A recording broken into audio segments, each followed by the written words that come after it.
Hello again everybody, welcome back again di Altcoins Update. Happy weekend buat teman-teman semuanya. Ini adalah pembahasan seputar altcoins. Kita bakal masuk ke dalam FTM atau Phantom. Jadi saya akan review full price actionnya, starting dari daily time frame, kemudian nanti kita bahas sedikit di hourly-nya supaya mungkin barangkali ada peluang yang menarik bisa dimanfaatkan ya. Sebenarnya FTM ini masuk ke dalam watchlist pribadi saya, jadi ya kelihatannya menarik lah untuk kita bahas secara detail. Anyway teman-teman, kita langsung start aja ya. Ini dari time frame daily terlebih dahulu. Jadi pertama kalau kita lihat ya, weekly dulu deh, kita mampir ke weekly sedikit.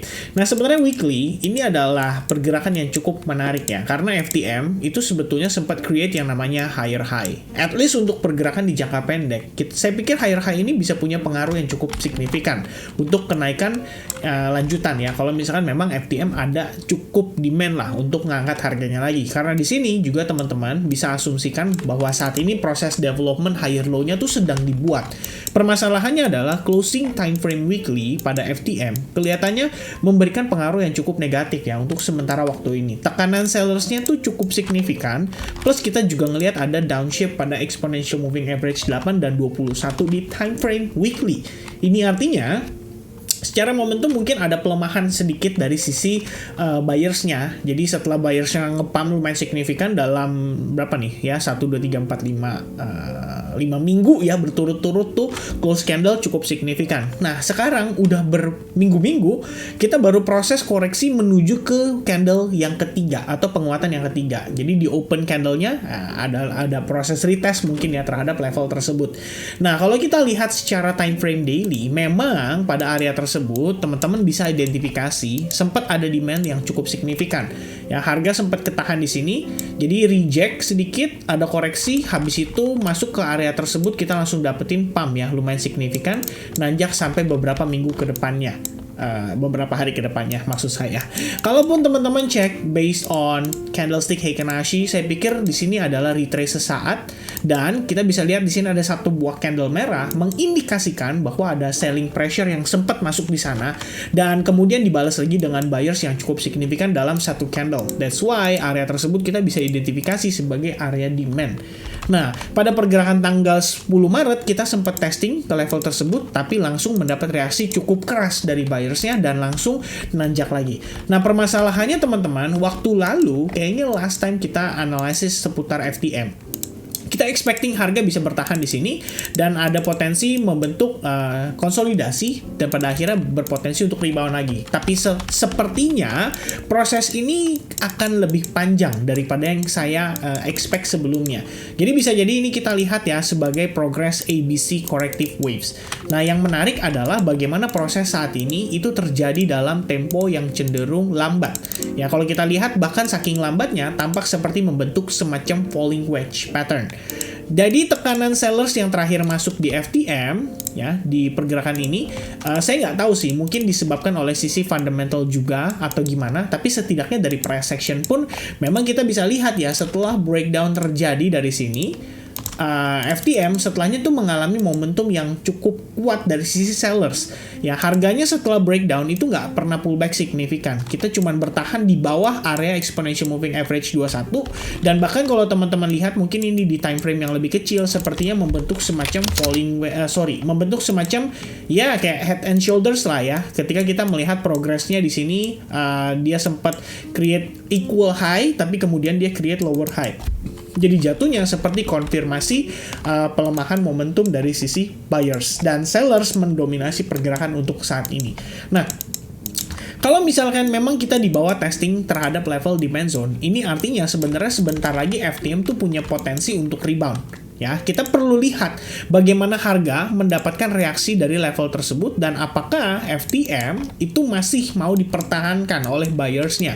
Jadi buat mereka-mereka yang mungkin sebelumnya ada beli atau akumulasi di sini, pertanyaan berikutnya adalah di mana mereka mau beli. Kalau misalkan berdasarkan close candle, FTM itu pernah bertahan di level ini. ya. Cuman saat ini dengan dia break di bawahnya, saya pikir ini berarti para buyers dari FTM itu mengharapkan ada harga yang lebih murah dari proses harga saat ini ya, dibentuk yaitu di kisaran 0,32, dan untuk key levelnya teman-teman bisa mempertimbangkan di area 0,3 dolar, dan menurut saya memang level tersebut adalah level psikologis. Jadi wajar aja kalau misalkan nanti begitu kita testing di level itu kita mendapatkan reaksi kembali dari para buyersnya Phantom.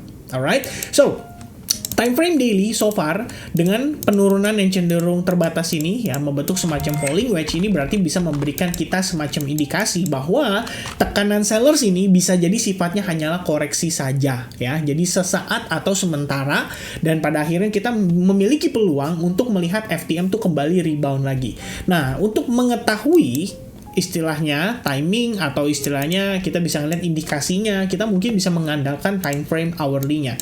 Jadi kita akan start analysis dari time frame 4 jamnya. Mungkin starting dari sini ya, ini adalah key level yang tadi kita take note di time frame daily, di mana area tersebut merupakan area demand yang cukup powerful karena mampu membawa FTM itu berhasil nanjak ya, lumayan signifikan. Setelah testing di level tersebut kita bisa lihat dia nanjaknya signifikan banget.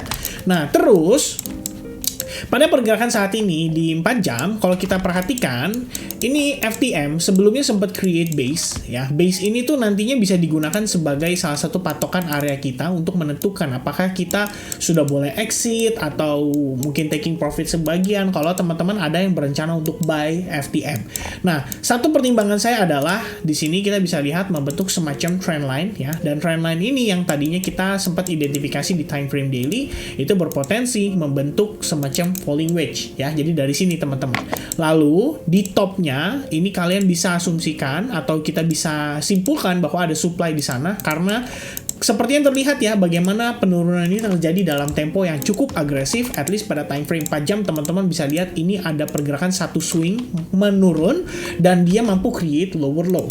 Nah, setelah itu yang menarik so far buat saya adalah bagaimana FTM di sini hanya tersideways saja. Ya, seakan-akan either kita sedang create base atau ada buyers yang tampaknya interested untuk manfaatkan area ini.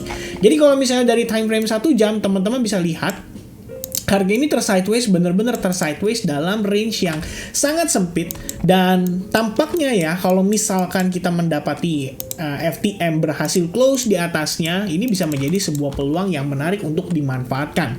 Ya, saya sih pribadi mungkin akan mempertimbangkan untuk melakukan transaksi buy ya pada futures market juga, atau mungkin untuk spot sendiri di sini juga bisa dipertimbangkan untuk lakukan akumulasi. Tapi kalau misalnya untuk futures sendiri, saya planningnya adalah manfaatkan trendline yang saat ini terbentuk ya, either ya dengan triangle ini atau sebenarnya dengan sideways yang terbentuk di atasnya. Jadi close candle di atas level tersebut itu bisa dikatakan memberikan kita semacam konfirmasi bahwa FTM ada potensi untuk rally kembali. Oke?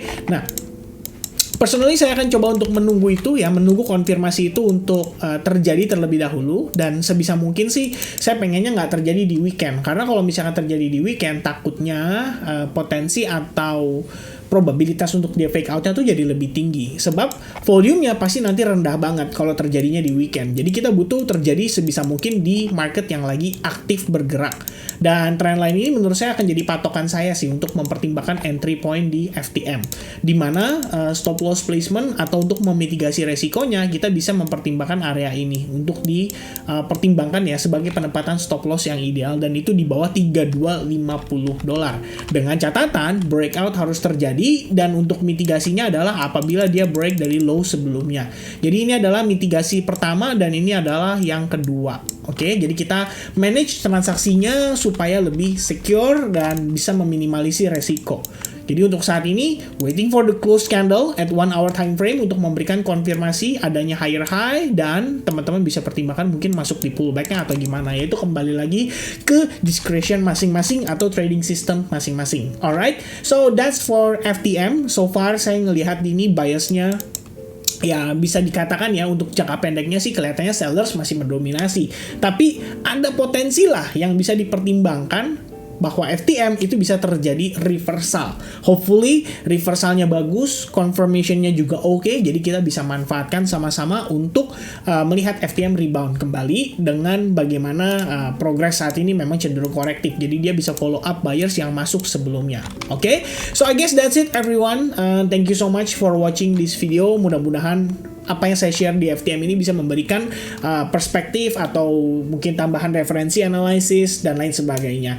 Nanti untuk chartnya juga akan saya share di grup Telegram, so make sure kalian cek di link yang ada di kolom deskripsi untuk gabung ke Telegram kita. And I guess that's it from me. Thank you very much for watching and I'll see you guys again in the next update for Bitcoin. Cheers guys and happy weekend. Bye bye.